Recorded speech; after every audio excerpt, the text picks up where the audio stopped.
स्वागत है। माँ भगवती दुर्गा की कृपा सदैव आप और आपके समस्त परिवार पर बनी रहे। दोस्तों, आज की वीडियो में मैं आपसे बात करने वाली हूँ तुलसी विवाह के बारे में। सनातन धर्म में तुलसी विवाह करने का बहुत अधिक महत्व माना गया है। कार्तिक मास की देव उठनी एकादशी के दिन जब भगवान श्री हरि विष्णु योग निद्रा से जागृत अवस्था में आते हैं तो भगवान श्री हरि विष्णु के शालिग्राम स्वरूप के साथ तुलसी का विवाह संपन्न कराकर और उसके बाद जो भी शुभ और मांगलिक कार्य रुके हुए होते हैं उन सब का प्रारंभ हो जाता है। क्योंकि आषाढ़ मास की देवशयनी एकादशी से और देव उठनी एकादशी जो कि कार्तिक मास के शुक्ल पक्ष में आती है, पूरे 4 महीने तक सनातन धर्म में किसी भी प्रकार के शुभ और मांगलिक कार्य नहीं किए जाते हैं। मतलब विवाह या फिर मुंडन, जनेऊ या फिर गृह प्रवेश, कोई भी शुभ और मांगलिक कार्य चातुर्मास में नहीं किया जाता। तो जब भगवान श्री हरि विष्णु जागृत अवस्था में आते हैं तो उनका विवाह कराया जाता है, शालिग्राम स्वरूप का विवाह कराया जाता है तुलसी के साथ, और इसके साथ ही सभी मांगलिक कार्यों का प्रारंभ हो जाता है। तो तुलसी विवाह सनातन धर्म में अत्यंत महत्वपूर्ण माना गया है। तो आज की वीडियो में आप जानेंगे कि साल 2023 में तुलसी विवाह कब है, तुलसी विवाह का शुभ मुहूर्त क्या होगा, किस समय में आपको तुलसी का विवाह संपन्न कराना है, और घर में अगर आप तुलसी का विवाह स्वयं से संपन्न करवाते हैं तो आपको किस विधि से तुलसी विवाह और शालिग्राम विवाह करना है।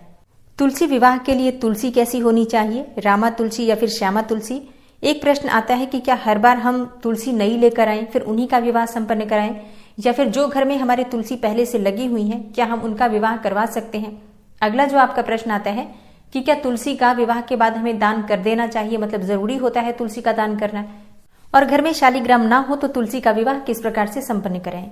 मतलब तुलसी विवाह से संबंधित सारी जानकारी आपको आज की वीडियो में मिलने वाली है। तो वीडियो बहुत महत्वपूर्ण है, पूरा जरूर देख लीजिए। अच्छी लगे वीडियो तो लाइक भी जरूर कीजिए, क्योंकि आपके लाइक्स, आपके कमेंट्स मेरे लिए बहुत महत्वपूर्ण होते हैं। यही एकमात्र जरिया है जिनसे मुझे पता चलता है कि आपको ये वीडियो अच्छी लगती है और आपके लिए ये वीडियो उपयोगी है। तो अगर वीडियो अच्छी लगे तो लाइक तो जरूर ही किया कीजिए। और अब बात करें तुलसी विवाह के बारे में, तो देखिए, तुलसी का विवाह किया जाता है कार्तिक मास की शुक्ल पक्ष की एकादशी के दिन। एकादशी की संध्या काल में तुलसी का विवाह भगवान श्री हरि विष्णु के शालिग्राम स्वरूप के साथ किया जाता है। लेकिन कई स्थानों पर द्वादशी के दिन भी तुलसी विवाह संपन्न कराया जाता है, और शास्त्रों में इस प्रकार का भी वर्णन आता है कि अगर आप एकादशी के दिन किसी भी कारणवश तुलसी विवाह नहीं करा पाते हैं तो ऐसे में कार्तिक मास की द्वादशी से कार्तिक मास की पूर्णिमा तक आप किसी भी दिन तुलसी विवाह संपन्न करवा सकते हैं। मतलब जो ये 5 दिन होते हैं एकादशी से लेकर पूर्णिमा तक, इन दिनों में किसी भी दिन आप तुलसी विवाह संपन्न करवा सकते हैं। अब देखिए, नियम के अनुसार तो यही होता है कि जब भगवान श्री विष्णु जागृत अवस्था में आते हैं तो सबसे पहली पुकार वो तुलसी की ही सुनते हैं, और इसलिए शास्त्रों में कहा गया है कि एकादशी की संध्या काल में, देव उठनी एकादशी की संध्या काल में तुलसी और शालिग्राम का विवाह होना चाहिए। मान लीजिए आप नहीं कर पाते हैं तो आप द्वादशी के दिन भी कर सकते हैं या फिर पूर्णिमा तक किसी भी दिन कर सकते हैं। अब सबसे पहले जानते हैं कि एकादशी तिथि कब प्रारंभ हो रही है, कब समाप्त हो रही है। देखिए, कार्तिक मास की शुक्ल पक्ष की एकादशी का प्रारंभ होगा 22 नवंबर 2023 को रात्रि में 11:04 पर और समाप्त हो रही है 23 नवंबर को रात्रि में 9:02 पर।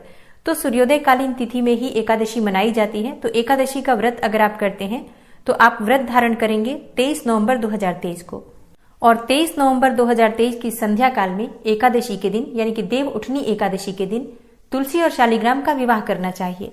और जैसे कि कई भक्त हैं जो कि द्वादशी तिथि के दिन विवाह संपन्न करवाते हैं, तो द्वादशी तिथि कब है?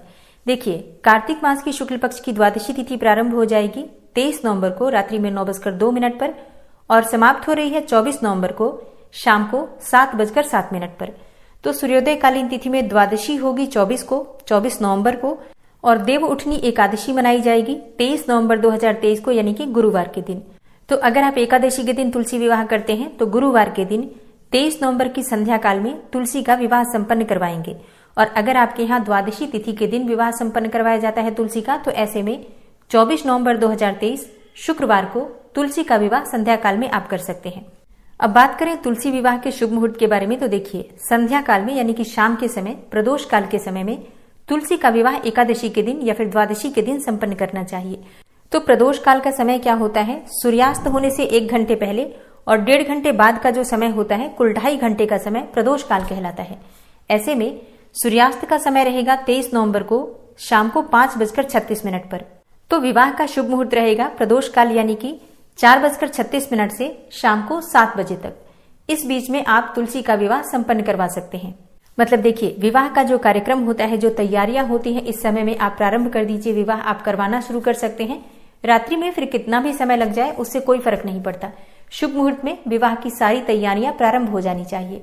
तो शाम के समय प्रदोष काल से पहले आप स्नान कर लीजिए। परिवार के सभी सदस्य प्रयास कीजिए कि सब स्नान कर लें, साफ स्वच्छ वस्त्र धारण कर लें। आज के दिन नए वस्त्र आप धारण कर सकते हैं। देखिए, तुलसी का विवाह जो संपन्न करवाया जाता है, यह बिल्कुल उसी प्रकार से किया जाता है जैसे कि एक साधारण आम लड़की का विवाह आप संपन्न करवाते हैं। उसी प्रकार से